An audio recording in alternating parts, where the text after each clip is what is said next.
And then on top of that, we have audiovisual department that I'm in charge of.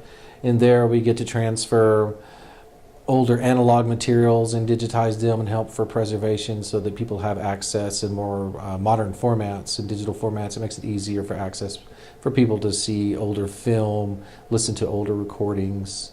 And so, yeah, it's a great job. How do you think listeners, students who come to the Crossroads respond to the vast collection? We don't have a lot of people coming in. I've had just a few people, come in and use some things. 10 years for an archive, it's a fairly new archive. We want to get more researchers in. So one thing we're working on beginning this summer is putting a plan in place to get a lot of the materials that we have digitized online.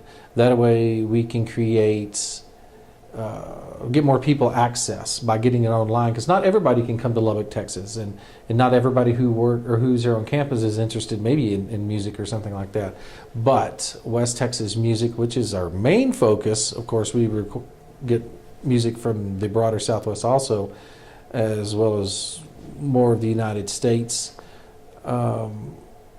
There is a large interest in this area's music, and so as we get things online, I think we're going to see more and more people using our materials. So we do digitize a lot of the materials that we have because we have to for preservation. A lot of these materials are deteriorating, but in so doing, we'll be able to start getting things online, and people will be able to then, from their computer, from their desktop, be able to view and do research of these materials.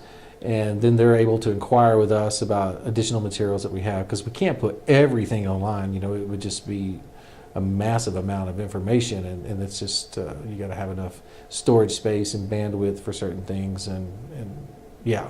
So we're doing sort of a big awareness campaign coming out of the summer. We're going to be doing a lot of planning, so as we get into the fall, letting more and more people know about what we're doing here. So community-wise, there's a lot of people out there in the musicians community in Lubbock and other places that they know what we're doing.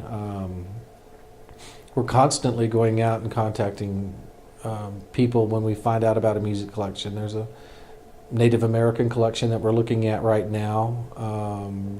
Hopefully in the future we'll be able to become the home for that. If not, we'll help them find some other location, because our main concern with materials is making sure it's saved for future generations, be it here or somewhere else.